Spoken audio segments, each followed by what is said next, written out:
نعت علی پڑھنا کیسا اور اسی طرح یا علی مدد یہ کہنا کہاں سے ثابت ہے؟ نعت علی جو پڑھا جاتا ہے یہ بہت سے مشائخ سے ثابت ہے.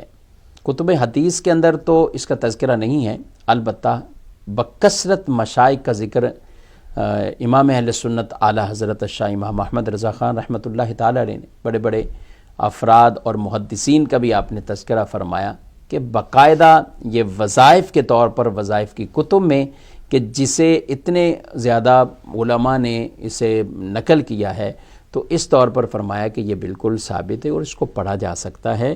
اس میں پڑھنے میں کوئی کسی طرح کا شبہ والی بات نہیں ہے.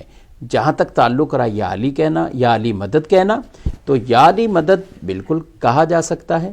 عقیدہ یہ ہونا چاہیے کہ مددگار وہ اللہ کی ذات ہے، حقیقی طور پر مدد اللہ ہی فرماتا ہے. رب نہ چاہے ایک ذرہ ادھر سے ادھر نہیں ہوگا، اللہ کی اجازت سے، اللہ کے اذن سے ہی وہ ذرہ ادھر سے ادھر ہوگا.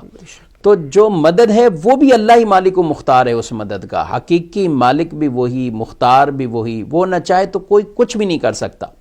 لیکن اللہ نے ہی جن کو طاقتیں دی ہیں، اللہ نے ہی جن کو یہ استطاعت دی ہے کہ وہ اللہ کی عطا سے مدد کریں، تو ان میں فرشتے بھی ہیں، ان میں انبیاء کرام بھی ہیں، ان میں اللہ کے پیارے نیک بندے اولیاء کرام بھی ہیں.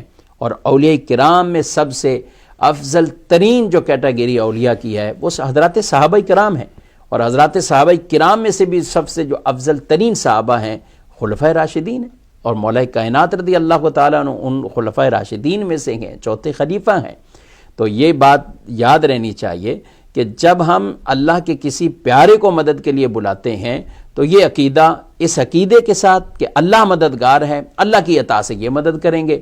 تو قرآن پاک میں فَإِنَّ اللَّهَ هُوَ مَوْلَاهُ وَجِبْرِيلُ وَصَالِحُ الْمُؤْمِنِينَ، بے شک اللہ وہ مولا، جبریل وہ مولا، مولا کا مطلب مددگار، اللہ مددگار، جبریل مددگار اور نیک مومن مددگار. یہ تو قرآن میں اللہ نے بیان فرما دیا. اسی طریقے سے آپ اگر دیکھیں تو جنگ بدر میں، غزوہ بدر میں مسلمانوں کی مدد کس نے کی؟ اگر آپ اس طرف جائیں گے تو مسلمانوں کی مدد کس نے کی؟ تو ہر بچہ بولے گا مسلمانوں کی مدد قرآن نے بیان کیا، فرشتوں نے کی ہے.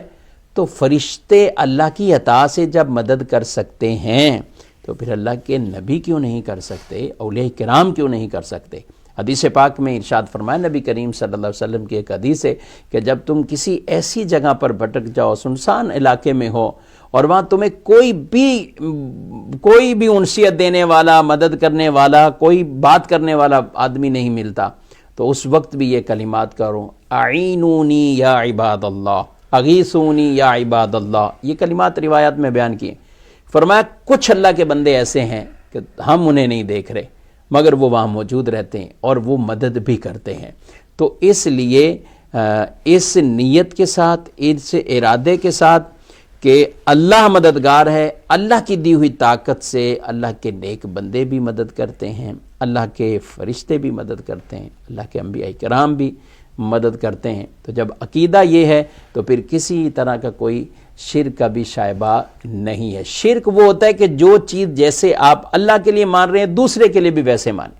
حالانکہ اتنا واضح فرق ہے، اللہ ذاتی طور پر مالک و مختار ہے اور ہم جو ہیں وہ اللہ کی عطا سے اللہ نے جو کچھ ہمیں دیا.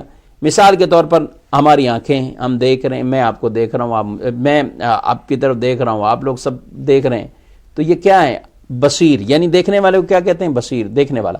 اللہ بھی بصیر ہے، ہم بھی بصیر. تو رب دیکھنے میں آنکھ کا محتاج نہیں ہے، ہم جو دیکھ رہے ہیں آنکھ کے محتاج ہے. رب تعالیٰ وہ ذاتی طور پر اپنی ذاتی طور پر اللہ کی یہ شانیں ہیں، مگر ہمیں آنکھیں کہاں سے ملی؟ اللہ نے عطا کی ہیں. تو کتنا ایک واضح فرق ہے. یہ صرف ایک بتانے کے لیے کہا ہے. اس کے علاوہ آپ کئی طرح کی چیزیں ایسی ہوں گی. شفا اللہ نے دینی ہے، مگر ڈاکٹر کے پاس آپ جاتے ہیں، کہتے بھی ہیں ڈاکٹر نے شفا دے دی، یہ ڈاکٹر بہت اچھا ہے، اس کے ہاتھ میں شفا ہے. تو مراد اس سے کیا ہوتا ہے؟ ڈاکٹر ذریعہ بن گیا، حقیقی شفا اللہ کی ذات دینے والی ہے. تو یہی معاملہ یہاں ہے کہ یہ اولیاء کرام یا انبیاء یا حضرات صحابہ کرام یہ ذریعہ اور سبب بن جاتے ہیں. حقیقی مدد وہ اللہ رب العالمین کی طرف سے ہی وہ ہوتی ہے.